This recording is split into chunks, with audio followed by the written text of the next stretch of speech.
தந்தி தொலைக்காட்சி நேயர்களுக்கு வணக்கம். நல்லதை சொல்வோம், நல்லதை செய்வோம், நல்லதே நடக்கும். ஒரு வாழ்க்கையில் நல்லது நடக்க வேண்டும் என்று சொன்னால் நல்லதை சொல்ல வேண்டும், நல்லதை செய்ய வேண்டும்.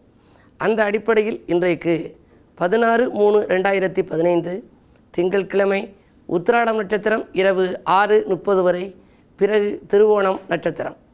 இன்றைக்கு நான் உங்களுக்கு சொல்ல இருக்கிற நல்ல கருத்து, வட்டிக்கடை வைத்திருப்போர் வழிபட வேண்டிய தெய்வம் எது? ரொம்ப பேர் இப்போ வட்டிக்கடை வைக்கிறாங்க, ஃபைனான்ஸ் பண்ணுறோம் அப்படிம்பாங்க. சில கடன்கள் வசூலாகும், பெரிய தொகைகள் கொடுத்து வசூலாகாமல் போயிடும். அப்படி இருக்கிறவங்க என்கிட்ட கேட்பாங்க, எந்த சாமியை கும்பிட்டா எல்லாம் வசூலாகும் அப்படின்னு கேட்பாங்க. பொதுவாக எந்த இடத்துக்கு நீங்கள் போனாலும் கடன் அன்பை முறிக்கும் அப்படின்னு போட்டிருக்கோம். ஆனால் ஒரு இடத்துல மட்டும் கடன் அன்பை வளர்க்கும்னு போட்டிருப்பாங்க. அது எந்த இடம் அப்படின்னா அது வட்டிக்கடை. வட்டிக்கடையிலே கடன் வாங்குவதற்கு வந்தால்தான் அன்பு வளரும். ஆனால் அப்படிப்பட்ட அந்த வட்டிக்கடையிலே நிறைய பேருக்கு பாக்கி நின்று போயிடுது. வராமல் இருக்கே என்ன செய்கிறது அப்படின்னு கவலைப்படுவாங்க. அவர்களெல்லாம் வழிபட வேண்டிய தெய்வம் எது அப்படின்னா வைரவர் வழிபாடு. வைரவர் இருக்கும் இடம் வளர்ச்சி பெருகும் இடம் அப்படின்னு நான் சொல்கிறது வழக்கம். கால பைரவர் அல்லது மார்த்தாண்ட பைரவருக்கு அதற்கு உகந்த நாள் அஷ்டமி திதி. அதிலும் தேய்பிரை அஷ்டமி என்றால் வைரவருக்கு உகந்த நாள். அப்படிப்பட்ட தேய்பிரை அஷ்டமியில் தொடர்ந்து 8 அஷ்டமிக்கு கோயிலுக்கு போகணும். சிவாலயங்களிலேயெல்லாம் வைரவர் இருக்கும். தனியாகவும் வைரவருக்கென்று ஆலயங்கள் இருக்கின்றன. சிவகங்கை மாவட்டத்திலே வைரவன்பட்டியிலே வைரவர் இருக்கிறார். அதே போல் கும்பகோணத்திலே அங்கே அருகிலே வைரவர் கோயில் இருக்கிறது. அதே போல் திருப்பத்தூரிலே யோக பைரவர் இருக்கின்றார். இப்படி நாடெங்கிலும் பல இடங்களிலேயெல்லாம் தனி கோயில்களும் இருக்கின்றன. இந்த கோயில்களிலே தேய்பிரை அஷ்டமிக்கு நீங்கள் சென்று தொடர்ந்து 8 அஷ்டமியிலே வழிபாடு செய்ய வேண்டும். அப்படி வழிபட்டு வந்தால் இழந்த பொருள்களெல்லாம் மீண்டும் வந்துவிடும். மீட்கக்கூடிய வாய்ப்புகளும் வரும். வட்டிக்கடையில் அடகு வைத்தவர்களும் மீட்டு கொண்டு வரலாம். அவர்களுக்கு வட்டிக்கடை வைத்திருப்பவர்களுக்கும் பாக்கிகள் வசூலாகி கடை சிறப்பாக நடைபெறும். பொதுவாக அடகு வைத்த நகைகளை மீட்கிற வாய்ப்பு அதிகம் உருவாக்குவது எதுனா அஷ்டமி அன்று வழிபாடு. நம்ம பேர் சொல்லுவாங்க, இது மாதிரி நாங்கள் அடகு வச்சோம், திருப்ப முடியலை, மீண்டும் இன்னொரு நகையை வைக்கிற மாதிரி வந்துச்சு, அதற்கென்று இப்படி வைத்து கொண்டே வந்தோம், வட்டி கட்டியே வாழ்க்கை போய்விட்டதுன்னு சொல்லுவாங்க. அவர்களுக்கும் இந்த வைரவர் வழிபாடு தான். தேனும் பாலும் கலந்து அபிஷேகம் செய்தால் எதிர்ப்புகளை எல்லாம் வெல்லக்கூடிய ஆற்றல் நமக்கு வரும். நிறைய எதிரிகள் இருந்தார்கள் என்று சொன்னால் இது போன்ற தேய்பிரை அஷ்டமி திதியிலே வைரவருக்கு தேனும் பாலும் கலந்து அபிஷேகம் செய்ய வேண்டும். இந்த வைரவர் இருக்கின்ற இடமெல்லாம் வளர்ச்சி பெருகும் இடம் என்பதால் தான் இல்லத்திலே வைரவர் படம் வைத்து வழிபாடு செய்யலாம். மேலும் நம்முடைய வாழ்க்கையில் ஒரு குண்டுமணி அளவு கூட நம்மிடம் தங்கம் இல்லையேன்னு வருத்தப்படுறவங்க, தங்கம் நிறைய சேரணும், நாமும் ஆடை ஆபரணங்கள் எல்லாம் நிறைய வாங்கி அணிந்து கொள்ள வேண்டும் அப்படின்னு விரும்புகிறவங்க எந்த கோயில் போகணும் அப்படின்னா காரைக்குடி அருகிலே இருக்கக்கூடிய மாத்தூர்னு ஒரு கோயில் இருக்குது. அங்கே இருக்கக்கூடிய தெய்வத்திற்கு பெயர் ஐநூற்றீஸ்வரர் பெரியநாயகி அம்மன். அந்த ஊருக்கு என்ன பெருமை என்று சொன்னால் இரும்பை தங்கமாக மாற்றியது கொங்கண முனிவரால் நடந்த ஒரு திருவிளையாடல் நடந்த இடம் அந்த இடம். ஆகையினாலே வாழ்க்கையிலே கொஞ்சம் கூட தங்கம் தங்கவில்லையே என்று வருத்தப்படுபவர்களெல்லாம் அந்த மாத்தூருக்கு சென்று மகிழ மரத்தடி முனீஸ்வரர், ஐநூற்றீஸ்வரர், பெரியநாயகி அம்மன் உள்ளிட்ட அனைத்து தெய்வங்களையும் வழிபட்டு அங்கே இருக்கக்கூடிய நந்தியம்பெருமானையும் வழிபட்டு வந்தால், அதிலும் வழிபடுகின்ற பொழுது நம்முடைய ஜாதகத்திலே யோக வளம் பெற்ற நட்சத்திரம் பார்க்க வேண்டும். நமக்கு யோகம் தரும் நட்சத்திரம் பார்த்து வரம் தரும் தெய்வங்களை தேர்ந்தெடுத்து வழிபட்டால் நம்முடைய வாழ்க்கை வளமாகும் என்று சான்றோர்கள் சொல்லி வைத்திருக்கிறார்கள். அந்த அடிப்படையிலே வட்டிக்கடை வைத்திருப்பவர்களெல்லாம் வழிபட வேண்டிய தெய்வம் வைரவர் வழிபாடு. வைரவருக்கு உகந்த நாள் தேய்பிரை அஷ்டமி. அஷ்டமி என்று வழிபட்டால் உங்கள் கஷ்டங்களும் கவலைகளும் நீங்கும், தொழிலும் வியாபாரங்களும் மிக சிறப்பாக நடைபெறும் என்ற நல்ல கருத்தை தெரிவித்து இனி இன்றைய ராசி பலன்களை இப்பொழுது உங்களுக்கு வழங்கப் போகின்றேன். மேசராசி நேயர்களே, அந்நிய இனத்தவர்களால் வளர்ச்சி அதிகரிக்கின்ற நாள். இன்றைக்கு ஆடை ஆபரண சேர்க்கை உண்டு. பண தேவைகள் உடனுக்குடன் பூர்த்தியாகும்.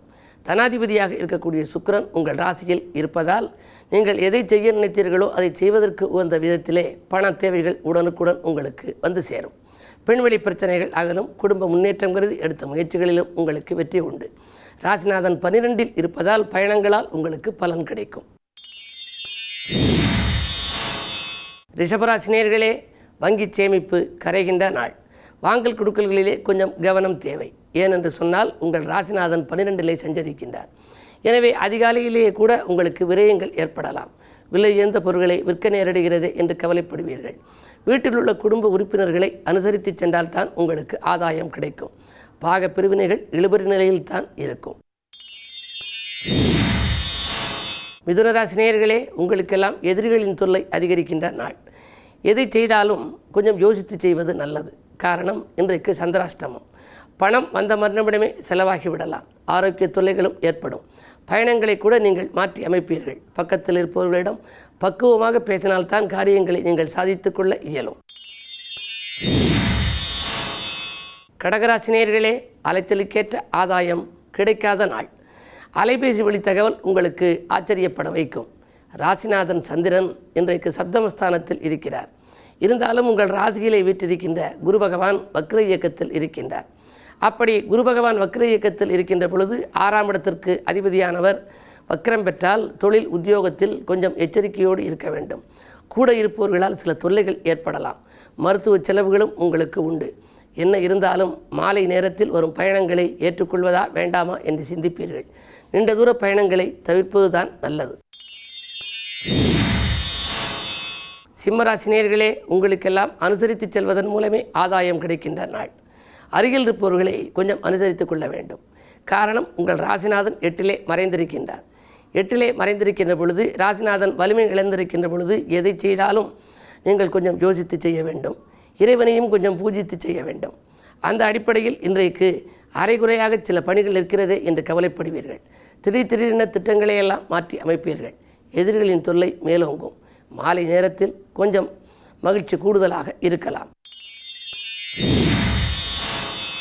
கன்னிராசி நேயர்களே, வரன்கள் வாயில் தேடி வருகின்ற நாள். வசதி வாய்ப்புகளை பெருக்கிக் கொள்ள முன் வருவீர்கள். உங்கள் ராசிநாதன் புதன் அஸ்தமனத்திலே இருக்கின்றார். 6ஆம் இடத்தில் கொஞ்சம் வலிமை இழந்திருக்கிறார்.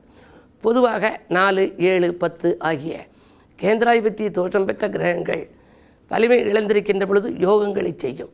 அந்த அடிப்படையில் பார்க்கின்ற பொழுது புதன் இன்றைக்கு வலிமை இழந்திருப்பதால் நீண்ட நாளாக நீங்கள் எதிர்பார்த்திருந்த வரன்கள் இப்பொழுது வாயில் தேடி வரலாம்.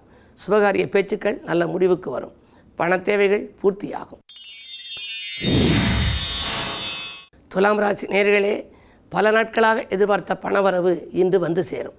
பாராட்டு மழையில் நனையப் போகின்றீர்கள். ராசிநாதன் சுக்கிரன் உங்கள் ராசியை பார்க்கின்றார். எனவே விலையுயர்ந்த பொருட்களை வாங்குவதில் ஆர்வம் காட்டுவீர்கள். வீட்டு தேவைகள் பூர்த்தியாகும். பெண்களால் ஏற்பட்ட பிரச்சனைகள் அகலும்.